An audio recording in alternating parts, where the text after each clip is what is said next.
தேவனுடைய பிள்ளைகளில் இரண்டு வகையான பிள்ளைகள், கீழ்ப்படுகிற பிள்ளைகளும் கீழ்ப்படிய மறுக்கிற பிள்ளைகளை பற்றி நாம் பார்த்து வருகிறோம்.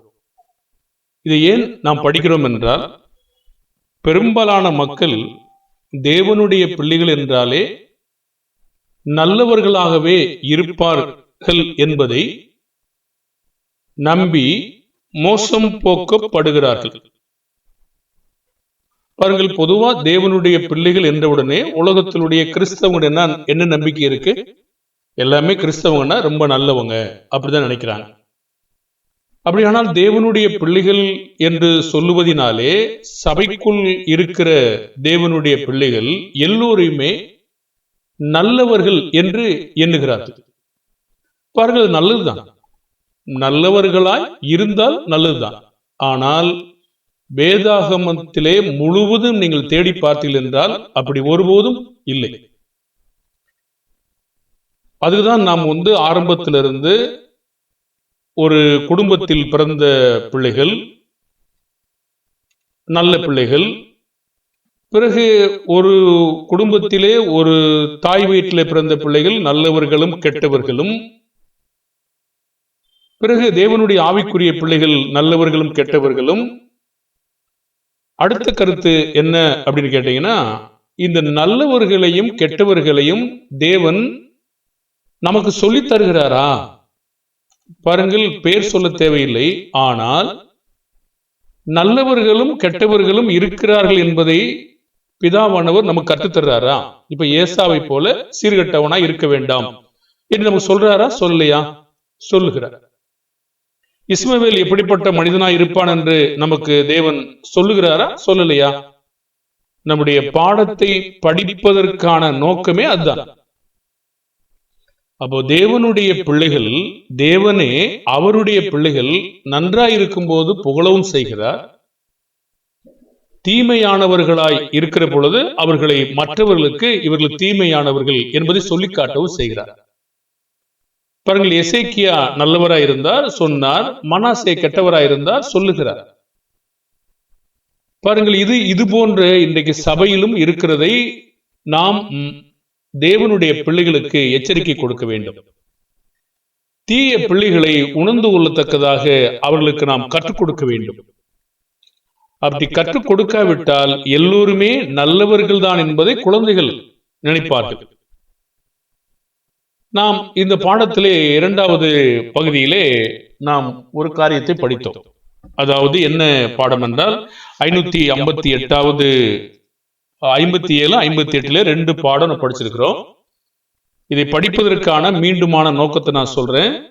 சபையிலே எல்லா பிள்ளைகளும் நல்லவர்கள் என்று நம்புவதனாலே ஏமாற்றப்படுகிறார்கள் அல்லது அவர்கள் கெடுக்கப்படுகிறார்கள். காரணம் நம்பிக்கை, அதாவது அவருடைய கிரியைகளை பார்த்து நம்புவதை காட்டிலும் பொதுவா நம்முடைய பிள்ளைகள் தானே, நம்முடைய சகோதரர்கள் தானே என்று நம்புறாங்க. நான் அதுக்குதான் பூமிக்குரிய பிறப்புல இருந்து ஆவிக்குரிய பிள்ளைகள் வரைக்கும் கொண்டு வர்றேன். அப்ப பூமிக்குரிய பிறப்புலையும் தவறான, அதாவது பிறக்கும் போதே கெட்டவள் அல்ல, சிலருடைய தேவனுடைய திட்டம் இருக்கிறது. சில பிள்ளைகள் பிறந்த பிற்பாடு உபாய தந்திரங்களை தேடி அவர்கள் கெடுக்கப்படுகிறார்கள். இப்படி கெடுக்கப்படுகிற பிள்ளைகளை நாம் மற்றவர்களை கெடுக்க வரும்போது அடையாளம் தேவன் சொல்லித் தருகிறாரா இல்லையா? இப்ப நாம் தேவனுடைய பிள்ளைகளாக ஒன்றாய் கூடினாலும் எல்லோரும் தேவனுடைய பிள்ளைகள் தான். ஆனால் தேவன் அவர்களை வெளிக்கொணர்கிறாரா இல்லையா? ஐயோ, அது என்னுடைய ஆத்துமாக்கள், அவர்கள் பாவியா இருக்கும்போது நான் சொல்லக்கூடாது, எனக்கு அசிங்கம் அப்படின்னு நினைக்கிறாரா? மற்றவர்கள் கெடுக்கப்படுவார்கள் என்பதிலே அவர் கருத்துடையவராயிருக்கிறார். ஆகையினாலே ஒவ்வொரு பிள்ளைகளை பற்றி அவர் நிச்சயமாகவே சொல்லித் தருகிறார். அதைத்தான் நாமும் சொல்லித் தருகிறோம். அவர் இன்னும் அதிக உயர்பட்சமாகவும் சொல்லித் தருகிறார். ஒரு சாதாரண விதத்திலும் சொல்லித் தருகிறார், மிக உயர்வாகவும் சொல்லித் தருகிறார். நாம் இந்த 558வது பகுதியிலே பாடத்திலே நாம் ஒரு பகுதியை படித்தோம். அதாவது அது என்னவென்றால், சமாரியாவை குறித்தும் எருசலேமை குறித்தும்.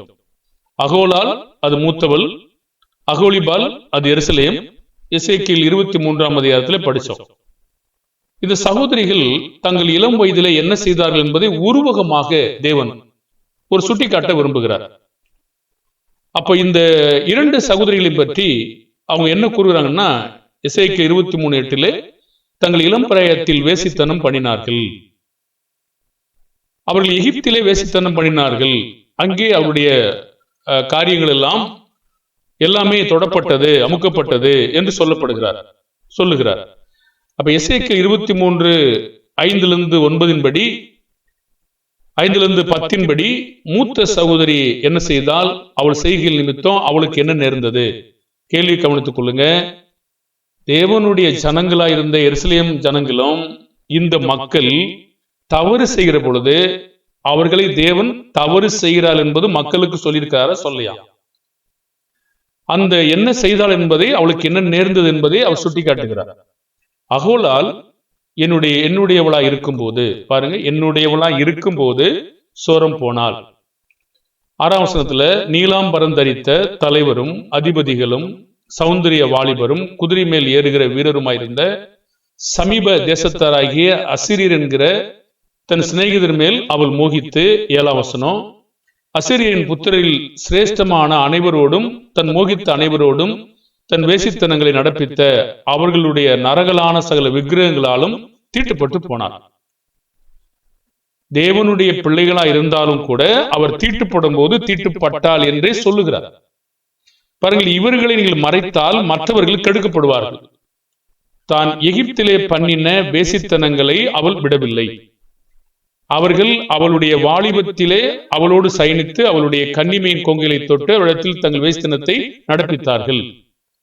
அவர்களின் விக்கிரக ஆராதனையினால் தேவனானவர் அவர்கள் சிநேகிதரின் கையில், அவன் மோகித்திருந்த அசிரிய புத்திரன் கையில் நான் அவளை ஒப்புக் கொடுத்தேன்.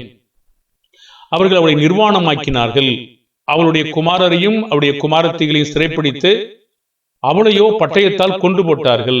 அப்படி அவளிடத்தில் ஆக்கினைகள் செய்யப்பட்டபடினாலே ஸ்திரீகளுக்குள் அபகீர்த்தி உள்ளவனானால்.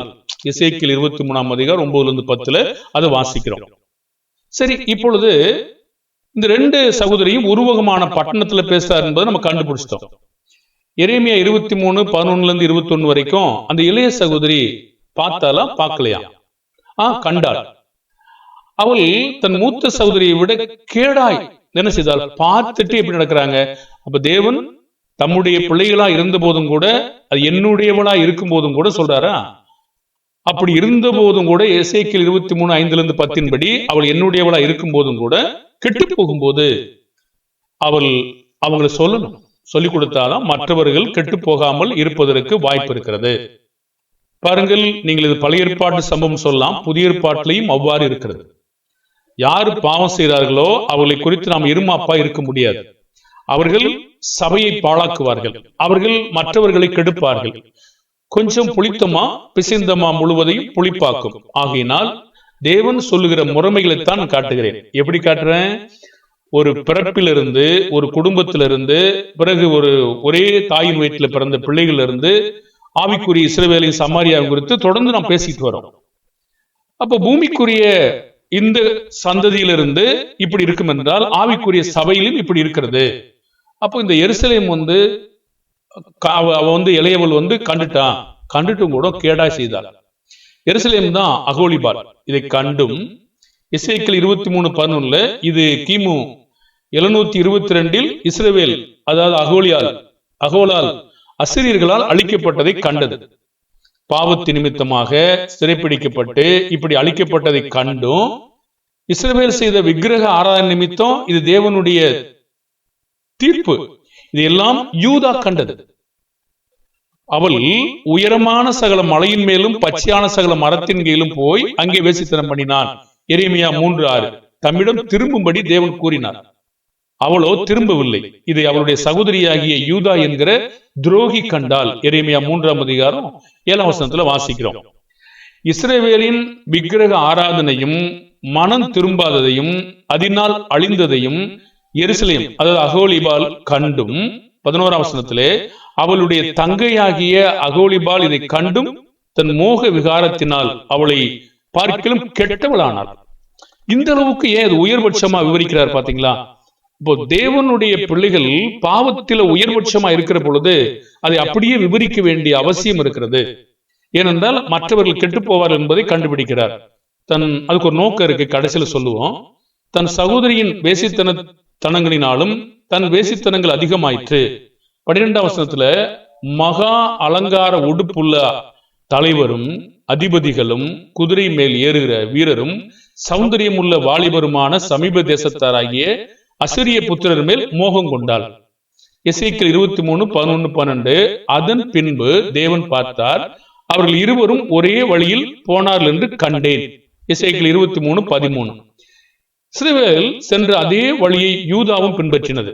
தேவன் இஸ்ரவேலின் துன்மார்க்க செய்கைக்கு நியாயந்திருத்ததை யூதா பார்த்தும், அதாவது கண்டும், இன்னும் யூதா 14ஆம் வசனம், அவள் தன் வேசித்தனங்களில் அதிகரித்தால் சுவரில் ஜாதிலிங்கத்தால் சித்திரம் தீர்த்த கல்தேயரின் புருஷ சுரூபங்களை கண்டால். 15ஆம் வசனம், அவர்கள் எல்லாரும் தங்கள் ஜென்ம தேசமாகிய கல்தேயாவில் உள்ள பாபிலோன் புத்தரின் சாயலாக தங்கள் அறைகளில் கச்சைகளை கட்டினவர்களும் தங்கள் தலைகளில் சாயந்தீர்த்த பெரிய பாகைகளை தரித்தவர்களும் பார்வைக்கு ராஜகுமாரலாகவும் இருந்தார்கள். 16ஆம் வசனம், அவருடைய கண்கள் அவர்களை பார்த்த உடனே அவர்கள் மேல் மோகித்து கல்தேயாவுக்கு அவளிடையில் ஸ்தானாதிபதிகளை அனுப்பினாள். 17ஆம் வசனம், அப்பொழுது பாபிலோன் புத்திரர் அவளிடையில் சிநேக சம்போகத்துக்கு வந்து தங்கள் வேசித்தனங்களால் அவளை தீட்டுப்படுத்தினார்கள். அவள் இவர்களால் தீட்டுப்பட்டு போன பின்பு அவள் மனது அவர்களை விட்டு பிரிந்தது. 18ஆம் வசனம், இவ்விதமாய் அவள் தன் வேசித்தனங்களை வெளிப்படுத்தி தன்னை நிர்வாணமாக்கின போது என் மனம் அவளுடைய சகோதரியை விட்டு பிரிந்தது போல அவளை விட்டு பிரிந்தது. 19, அவள் எகிப்து தேசத்தில் வேசித்தனம் பண்ணின தன் வாலிபத்தின் நாட்களை நினைத்து தன் வேசித்தனங்களில் அதிகரித்து போனாள். கழுதை மாம்சமான மாம்சமும் குதிரை இந்திரியமான இந்திரியம் உள்ள அவர்களுக்கு அவள் வைப்பாட்டியா இருக்கும்படி அவள் மேல் மோகித்தாள். 21, எகிப்தியரால் உன் கன்னிமையின் ஸ்தானங்கள் கொங்கையில் தொடப்பட்ட காலத்தில் நீ உன் இளம் பிராயத்தில் செய்த முறைகேடுகளை நினைத்து வருகிறாய். எசேக்கியேல் 23ஆம் அதிகாரம் 14-21. யூதா இஸ்ரவேலை பார்க்கிலும் அதிக கெட்டவளானால். எசேக்கியேல் 23ஆம் அதிகாரம் 11ஆம் வசனத்திலே யூதா தேவனுடைய நியாய தீர்ப்பை அறிந்திருந்தும் இஸ்ரவேலுக்கு என்ன நடந்தது என்பதற்கு தான் சாட்சியாக இருந்தும் அவளை விட அதிக கெட்ட காரியங்களை செய்தது. எனவேதான் தேவன் சொல்கிறார். என்ன சொல்றார்? பின்னும் கர்த்தர் என்ன நோக்கி, யூதா என்கிற துரோகியை பார்க்கிலும் சீர்கெட்ட இஸ்ரவேல் என்பவள் தன்னை நீதி உள்ளவளாக்கினாள் எரேமியா 3ஆம் அதிகாரம் 11ஆவது வசனம். அப்போ 23ஆம் அதிகாரம் 22-30 வரைக்கும் இளைய சகோதரி அவர் தீட்டுப்படுத்தி, எதனால் தீட்டுப்படுத்திக் கொண்டார்? இது நிமித்தமாக தேவன் என்ன செய்ய போறாரு? இது எந்த அளவுக்கு அவளை பாதித்தது? எருசலேம், அதாவது அகோலிபால் புறஜாதிகளை பின்தொடர்ந்து அவர்களுடைய நரகலான விக்கிரகங்களை உன்னை தீட்டுப்படுத்திக் கொண்ட உன் வேசித்தனத்து நிமித்தம் இவைகளை உனக்கு செய்யப்படும். எசேக்கியேல் 23ஆம் அதிகாரம் 30ஆவது வசனம். அவர்களின் விக்கிரக ஆராதனையினால் தேவன் சொல்லுகிறார் 22 ஆகையால் அகோலிபாலே, கர்த்தராகிய ஆண்டவர் சொல்லுகிறது என்னவென்றால், இதோ உன் மனது விட்டு பிரிந்த உன் சிநேகிதரை நான் உனக்கு விரோதமாக எழுப்பி உனக்கு விரோதமாக அவர்களை சுற்றிலும் வரப்பண்ணுவேன். சௌந்தரியம் உள்ள வாலிபரும் தலைவரும் அதிபதிகளும் குதிரை மேல் ஏறுகிற வீரருமாகிய பேர் பெற்ற பிரபுக்களான பாபிலோன் புத்திரரையும் கல்தேயரின் எல்லாரையும் பேகோடு சோவா கோவா என்கிற தேசங்களின் மனுஷரையும் அவர்களோடு கூட அசிரியா புத்திரரை எல்லாரையும் வரப்பண்ணுவேன். அவர்கள் வண்டில்களோடும் ரதங்களோடும் யந்திரங்களோடும் ஜனக்கூட்டத்தோடும் கேடகங்களோடும் பரிசைகளும் தலைச்சிராக்களும் தரித்தவர்களாய் உனக்கு விரோதமாய் வந்து உன்னை சுற்றிலும் பாளையம் இறங்குவார்கள். அவர்களுக்கு முன்னே நான் நியாயத்தை விளங்க பண்ணுவேன். அவர்கள் தங்கள் நியாயங்களின்படி உன்னை நியாயந்திருப்பார்கள். 25, உனக்கு விரோதமாய் என் எரிச்சலை விளங்க பண்ணுவேன். அவர்கள் உன்னை உக்கிரமாய் நடப்பித்து உன் மூக்கையும் உன் காதுகளையும் அறுத்து போடுவார்கள். உன்னில் மீதியா இருக்கிறவர்களை பட்டயத்தால் வெட்டுண்டு போவார்கள். அவர்கள் உன் குமாரரையும் உன் குமாரத்திகளையும் பிடித்துக் கொண்டு கொள்வார்கள். உன்னில் மீதியா இருப்பவர்கள் அக்கினிக்கு இரையாவார்கள். 26ஆம் வசனம். அவர்கள் உன் வஸ்திரங்களை உரிந்து உன் சிங்கார ஆபரணங்களை பறித்துக் கொள்வார்கள். எசேக்கியேல் 23, 22-26 வரைக்கும் கர்த்தராகிய ஆண்டவர் சொல்கிறது என்னவென்றால், இதோ நீ பகைக்கிறவர்களின் கையிலும் உன் மனம் விட்டு பிரிந்தவர்களின் கையிலும் நான் உன்னை ஒப்புக் கொடுப்பேன். அவர்கள் உன்னை வெறுப்பாய் நடத்தி உன் பிராயத்தின் பலனை எல்லாம் எடுத்துக்கொண்டு உன்னை அம்மனமும் நிர்வாணமாக்கி விடுவார்கள். அப்படியே உன் வெட்கக்கேடும் உன் முறைகேடுமான உன் வேசித்தனத்தின் நிர்வாணம் வெளிப்படும் சொல்றாரு. இதெல்லாம் ஏன் சொல்றாரு? இந்த அளவுக்கு அவங்கள தேவன் எரிச்சலாகி வேலை செய்யறடைய நோக்கம் என்னங்க? எதுக்கு நமக்கு சொல்றாரு? எதுக்கு நமக்கு பதிவுல இருக்கிறது? நாம் இதை பத்தி நாம என்ன உணர்ந்து கொள்ளணும்? தேவனுடைய பிள்ளைகள் என்று எல்லாத்தையும் நம்ம அப்படியே நம்பிட முடியுமா? பாருங்க, அவங்க செயல் நல்லதா இருந்தா நல்லது தானுங்க. தேவனுடைய தண்டனை நோக்கம் என்னங்க? 27ஆம் வசனம் எசேக்கியேல், இவ்விதமாய் நீ உன் முறைகேட்டையும் உன் எகிப்தில் தேசத்தில் துவக்கின உன் வேசித்தனத்தையும் ஒளிய பண்ணுவேன். நீ இனி அவர்களை நோக்க உன் கண்கள் ஏறெடுக்காமலும் எகிப்தியனை நினையாமலும் இருப்பாய். பாருங்க, நோக்கம் நல்ல நோக்கமா பாருங்க. அப்ப சொல்றது, தண்டிக்கிறது, அவங்களை சிக்ஷிக்கிறது, ஒடுக்கிறது, இதெல்லாம் சரியா இருக்கா? அழித்து போட்டாரா? இல்லையே. அவங்களை திருந்துவதற்கான வேலைகளை யாரை விரும்பினார்களோ அவர்களை வைத்தே செய்தார். அப்ப எசேக்கியேல் 23:31-35 படி இளைய சகோதரி ஆழமும் அகலமான பாத்திரத்தில் ஏன் குடித்தார்? தேவன் அகோலிபாலிடம், அதாவது எருசலேம், கர்த்தராகிய ஆண்டவர் சொல்லுகிறது என்னவென்றால், நீ உன் சகோதரியினுடைய ஆழமும் அகலமுமானதும் நிறைய வார்ப்பிக்கப்பட்டதுமான பாத்திரத்தை குடித்து நகைப்பும் பரியாசமாவாய். 33ஆம் வசனம், சமாரியா உன் சகோதரியினுடைய பாத்திரமாயிருக்கிற பிரமிப்பும் பால் கடிப்பும் என்கிற பாத்திரத்தால் விரியினாலும் சஞ்சலத்தினாலும் நிறையப்படுவாய். 34, நீ அதில் இருக்கிறதை குடித்து உறிஞ்சி அதன் ஓடுகளை உடைத்து போட்டு உன் ஸ்தனங்களை கீறிக்கொள்வாய். நான் இதை சொன்னேன் என்று கர்த்தராகிய ஆண்டவர் உரைக்கிறார். எந்த அளவுக்கு அவங்க தவறான வழியில சென்றாங்களோ அந்த அளவுக்கு வெறுப்படைந்திருக்கிறார். நீங்க பாக்குறீங்களா? ஆம், தேவனுடைய காரியங்கள் அப்படித்தான் இருக்கிறது. எந்த அளவுக்கு ஆரம்பத்தில் எதை நம்ம விரும்பி செய்தோமோ அது பின் ஒரு நாளில் வெறுப்படையும்படியான தேவன் வேலைகளை நடப்பிக்கிறார். தேவன் பெரியவர், தேவன் வல்லமை உள்ளவர், தேவன் அன்புள்ளவர். நம்மேல் அன்பு கூர்ந்து இந்த வேலைகள் எல்லாம் அவர் நமக்கு செய்து கொண்டிருக்கிறார். ஆகினால் நாம் துன்பம் வரும் பொழுது நம்முடைய பாவத்தை பார்க்க நமக்கு கண்கள் வேண்டும் என்று நாம் கேட்கணும். நாம் தண்டிக்கப்படும் போது நம்முடைய பாவத்திலிருந்து நாம் மனம் திரும்பணும். பாருங்கள், அதுதான் நோக்கம். தேவனுடைய நோக்கமே அதுதான். தேவன் சொல்லுகிறார், உன் சகோதரியின் வழியில் நீ நடந்தாய், ஆகையால் அவருடைய பாத்திரத்தை உன் கையிலே கொடுப்பேன். என்ன அவங்களுக்கு பலன் வேணுமோ அதெல்லாம் கொடுத்துருவார். எசேக்கியேல் 23:31 மற்றும் ஆகையால் நீ என்னை மறந்து என்னை உனக்கு புறம்பே தள்ளிவிட்டது நிமித்தம் நீ உன் முறைகேட்டையும் உன் வேசித்தனத்தையும் சுமப்பாய் என்று கர்த்தராகிய ஆண்டவர் சொல்லுகிறார். அது எசேக்கியேல் 23:35 கூட நாம் படிக்கிறோம். அப்போ எசேக்கியேல் 23:36-49 2 சகோதரிடமும் பிரதானமாக காணப்பட்ட 3 அருவருப்புகள் இருக்கு. அவங்களுக்கு மற்ற தேசங்களுக்கு போதிக்கும்படியாக இருந்த தண்டனையை அவர் கொடுக்கிறார். என்ன கொடுக்கிறாரு? பின்னும் கர்த்தர் என்னை நோக்கி, நீ அகோலாலையும் அகோலிபாலையும் குறித்து வழக்காட மனதானால் அவனுடைய அருவருப்புகளை அவர்களுக்கு தெரியப்படுத்து. எசேக்கியேல் 23:36 கீழே படிப்போம். 37 அப்படி மாதிரி அது தொடர்ந்து போயிட்டு இருப்போம். அப்போ அவங்க அந்த 3 காரியங்கள் எப்படின்னா, அவர்கள் விபச்சாரம் பண்ணினார்கள். 23:37. இரண்டாவது, அவர்கள் கைகளில் ரத்தம் இருக்கிறது. எசேக்கியேல் 23:37. மூன்றாவது, அவர்கள் தங்கள் நரகலான விக்கிரகங்களோட விபச்சாரம் பண்ணி 37 தங்கள் பிள்ளைகளையும் அவைகளுக்கு இரையாக தீக்கடக்க பண்ணினார்கள், ஆலயத்தை அசுத்தப்படுத்தினார்கள். எசேக்கியேல் 23:27-44 வரைக்கும்.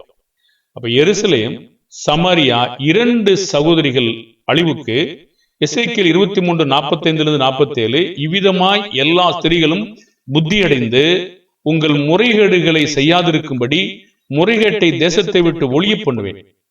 49 உங்கள் முறைகேட்டை உங்கள் மேல் சுமத்துவார்கள். அப்பொழுது நீங்கள் உங்கள் நரகலான விக்கிரகங்களை சேவித்த பாவங்களை சுமந்து நான் கர்த்தராகிய ஆண்டவர் என்று அறிந்து கொள்வீர்கள். எசேக்கியேல் 23:48-49. பிரியமான தேவனுடைய பிள்ளைகளே, இதெல்லாம் ஏன் சொன்னாரு? நம்ம ஆரம்பத்திலே சொன்னோம், மறுபடியும் ஞாபகப்படுத்துவோம். ஏன் இந்த பாடத்தை நம்ம இதுவரைக்கும் ஒரு 3 பாடங்களை ஏன் போதிச்சிருக்கோம்னா, வஞ்சிக்கப்படாதிருங்கள், ஏமாற்றப்படாதிருங்கள் என்பதை நம்ம ரொம்ப காலமா போதிச்சுட்டு வரோம். ஏண்டா தம்முடைய பிள்ளைகள், இது நம்முடைய மக்கள் என்று சொல்லி ஏமாந்து போகிறார்கள்.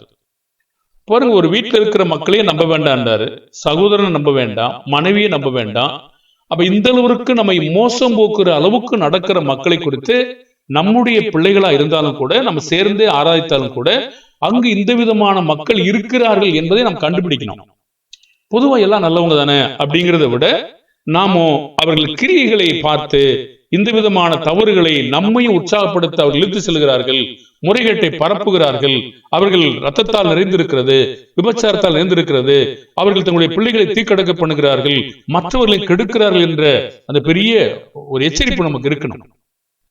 அதுக்காக தான் தேவன் தம்முடைய பிள்ளைகளை வெளியே சொல்லுகிறார். தேவன் எல்லா பிள்ளைகளும் அவருடைய பிள்ளைகள் தான். தேவன் தான் படைத்தார். தேவன் எல்லாரையும் நேசிக்கிறார். பாருங்க, சத்துருக்களையும் அன்பு கூறுகிறார். அப்படி இருக்கிற இந்த நாட்களிலே இந்த பிள்ளைகளை, ஒரே குடும்பத்துல பிறந்த பிள்ளைகளும் எப்படிப்பட்டவர்கள், நல்லவர்களும் கெட்டவருமா இருக்கிறார்கள். தாயின் வீட்டில பிறந்த பிள்ளைகளும் கெட்டவர் நல்லவர் என்று சொல்லுகிறார். ஏன் சொல்லுகிறார்? அவனுடைய வழியில் நடக்க வேண்டாம் என்று நம்மை சொல்லுகிறார். பாருங்க, காயினுடைய வழியில் நடக்க வேண்டாம் என்கிறார், ஏசாவினுடைய வழியில் நடக்க வேண்டாம் என்கிறார். அப்போ சொல்லாம இருந்தா நமக்கு எப்படி தெரியும்? அப்போ நம்முடைய பிள்ளைகள் தானே என்று சொல்லி நாம எல்லாரையும் நம்புங்க அப்படி சொல்லிட முடியாது. நாம் இதெல்லாம் கவனித்துக் கொண்டிருங்கள், ஜாக்கிரதையா இருங்கள், எச்சரிக்கையா இருங்கள். அதையும் தாண்டி சாத்தான் ரொம்ப வேளமா வேலை செய்வான். பாருங்க, எப்பவுமே சாத்தான் இயேசு கிறிஸ்துவை விட நம்ம யாரும் வேலை செய்ய முடியாது. ஆனா அங்கிருந்தே மக்களை கெடுத்தான் இல்லையா? பாருங்க, ஆகையினால தேவனுடைய வேலையை விட யார் பெரிய வேலை செய்ய முடியும்? ஆனால் தேவனுடைய உலகத்தை சாத்தான் கெடுத்தான். அப்போ இந்த காரியத்திலே அநேகர் கெடுக்கிறதுக்கான முனைகிறார்கள், கெடுக்கிறதுக்கான ஆர்வமா இருக்கிறார்கள். அவர்கள் பொய்யை விசுவாசிப்பதினால் கொடிய வஞ்சகத்திற்கு ஒப்புக் கொடுக்கப்பட்டு பொல்லாப்புகளை செய்ய துணிகரம் உள்ள மக்களாக இருக்கிறார்கள். தயவு செய்து தேவனுடைய பிள்ளைகளே, நாம் இப்படிப்பட்ட காரியங்களை கண்ணோக்குகிற பிள்ளைகளாக, விழிப்புள்ள பிள்ளைகளாக, ஜாக்கிரதையான பிள்ளைகளாக இருப்போம். இன்னும் ஒரு பாடத்திலே கலனம் பண்ணுகிற பிள்ளைகளை பற்றி பார்க்க போகிறோம். அப்பதான் இந்த காரியத்திலே பிதாவினுடைய பிள்ளைகள் எவ்வளவு முறைகேடாக நடந்து எவ்வளவு மக்களை கெடுத்திருக்கிறார்கள் என்பதை பாருங்கள். தேவனுக்கு எவ்வளவு எரிச்சல் மூட்டி இருக்கிறார்கள், தேவனை எவ்வளவு கோபப்படுத்தியிருக்கிறார்கள். தேவன் அவர்களையும் தண்டித்து அவர்களை திருந்தும்படியான ஒரு வாய்ப்பை கொடுத்து ஒரு மிக சிறந்த ஒரு அருமையான வேலைகளை தேவன் செய்திருக்கிறார் என்பது நமக்கு சந்தோஷமா இருக்கு இல்லையா? ஆகினாலே நாம் பொல்லாதவர்களை அடையாளம் காட்ட வேண்டும், அவர்கள் கற்றுக் கொடுக்க வேண்டும் சபையாருக்கு. ஏனென்றால் கொஞ்சம் புளித்தமா பிசைந்தமா அனைத்தையும் புளிப்பாக்கும். ஆகையினால் நம்முடைய பிள்ளைகளை பற்றி நாம எப்படி சொல்றது அப்படின்னு நம்ம நினைக்க கூடாது. நம்முடைய பிள்ளைகள் பொல்லாதவர்களா இருந்தால் சொல்லிக் கொடுக்கணும். உடைய குடும்பத்திலே கெட்ட பிள்ளைகள் இருக்கலாம், ஆனால் தெரியாமலே நீங்க வைத்தீங்கன்னா என்ன தெரியும்? கடைசி வரைக்கும் மீறிட்டே இருப்பாங்க. அப்ப தேவனே சொல்லுவார் என்றால் தம்முடைய பிள்ளைகளை, நாம் நம்முடைய பிள்ளைகளை பற்றி என்ன நினைக்கணும்? இப்ப யாரு திருத்துறதுக்கான வழிகளை போதிக்கிறார்களோ அவளுக்கு நீங்க தெரிவிக்கலாம். அப்போ சபையாருக்கு நீங்க விழிப்பை கொடுக்கலன்னா சபையார் எப்படி தப்பிச்சுக்குவாங்க? ஐயோ, எல்லாம் நாமும் போய் சென்று மக்களை பார்த்து கீழ்ப்படிந்த பிள்ளைகளாச்சு, அவள் எப்படி சொல்றது நீங்க பார்க்க முடியுமா? இல்லை.